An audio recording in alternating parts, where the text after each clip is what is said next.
joined in the studio by Dan Perry, international affairs analyst. And also joining us here remotely is Amir Weitman, the head of the Libertarian Caucus for the Likud Party, coming from Jerusalem. Amir, thanks for coming back to the program. Dan as well. Appreciate you guys being here. The Prime Minister made repeated comparisons, and we'll try to play a piece of that here to, what happened in Hawara earlier this week, to what happened in Tel Aviv yesterday. It was, in the same sentence that Hawara and Tel Aviv sort of next to each other throughout the speech. So that comparison was clear. I mean, he took no question and answer. After his speech, there was just a, sort of set statement, and then he left. What appears to be the point of what the Prime Minister delivered to the public last night?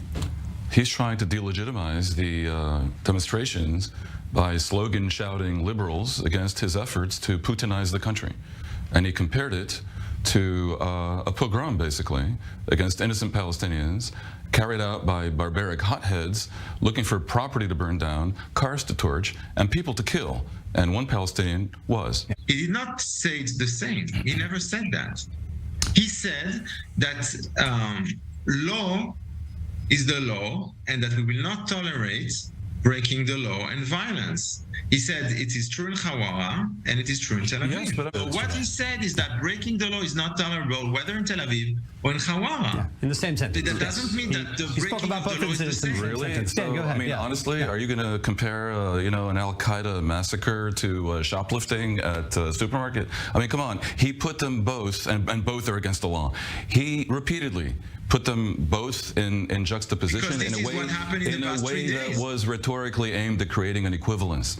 And I think anyone who's even slightly sophisticated understands the rhetorical device. So please, let's not pretend. You don't have to be a genius to see what the political intent of that comparison was. And I think, by the way, Netanyahu is a very clever politician, perhaps the cleverest that Israel has ever known. He knows what he's doing, but I have to say, the overlap between a clever politician and a good person and a good leader is only partial. Look, there's another element I want to bring into discussion here. The Prime Minister went further. He drew up another historical element from 2005, the Gaza withdrawal, to try to draw some other parallels. Some of these, full disclosure, some of these issues irked me as a soldier in the regular army in 2005, so there's, a very clear memory to me of what took place there. But I want to play at least one piece of what the Prime Minister said in his speech first. 2 decades ago, a sector of the public opposed the government's policy with all its might, feeling as though the world had ended when the government decided to uproot thousands of Israelis from their homes, to dig people out of their graves, to remove their towns in the Gaza Strip. לעקור למעלה מ8,000 ישראלים מבתיהם. אבל אני יכול לומר דבר אחד. But I can say one thing. This battle did not cross any red lines. We did not see then what we're seeing today. The protesters then did not beat police officers. They did not call for civil uprising or disobey the law or call to take the money out of the country. And they did not smear the country around the world. I certainly want to hear from both of you on this. Dan, start us off. What's your reaction, to hearing that sort of what I think is revisionism from you? I mean, the mendacity and cynicism are absolutely breathtaking. Back then, the government voted already for the withdrawal from Gaza, and that government was a Likud government that included Netanyahu, who voted for it twice. Okay? A small minority opposed it. You can debate whether it was good or bad. I still think even today that was a very wise move on the part of the Likud government of Israel, one of the few. And again, I mean, the comparison is fallacious in the extreme. And by the way, the protests in 2005 were not so innocent. There were plenty of people who were prepared to deploy violence and even pay soldiers to refuse to carry out the orders. Honestly, a comparison of the right-wing riots, be they against Oslo or against the plot from Gaza or the settler protests in the West Bank, and these polite liberals shouting slogans in Tel Aviv who would rather not have the government become omnipotent as a result of these so-called judicial reforms is tragicomic. Amir, I want to give you ample time too. I mean, here, listening to this, were you surprised that he brought up 2005 as sort of this, what he's trying to paint as a case in point, that how the other side, so to say, behaves differently? No, of course the Prime Minister is right.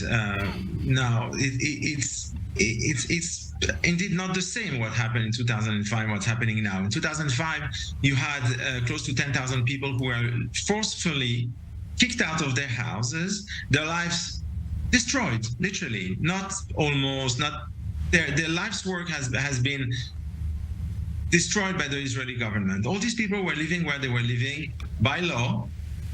They were not lawbreakers. They had been sent there by the governments of Israel, and they settled where they settled legally. And they have been kicked out. So yes, Amir, they were also kicked out legally. Please. I did not interrupt. Boats were legal, and feel free to interrupt me. But any settler who moves into disputed, occupied territory should know that that could end up being temporary. Okay, that's your take. The reality is that very few people actually did refuse. That's and certainly nobody called to not invest money in Israel or to disengage. Nobody called to leave Israel, or nobody said we are two people. Outrageous. What's happening now is that there are warnings that this would happen. There's a difference between calling for disinvestment and warning that the high-tech sector that provides a sixth of Israel's economy. I work in the high-tech sector.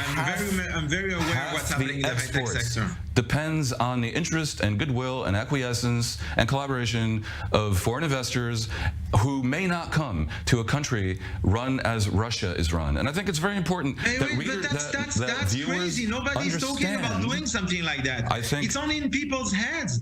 And nobody is remotely thinking of running Israel like Russia. This is of the Bank of crazy. Israel. Really? Any discussion has to be based on a rational basis. This is not rational. If I had 30 seconds to explain what's on the table, the viewers might understand. Under the proposed reforms, there will be no checks on the government's power, on the coalition's power to do anything. Anything. They could literally decide that Arabs can't vote, or that Haredim can't vote, and the Supreme Court would cancel that, and then a simple majority would override it.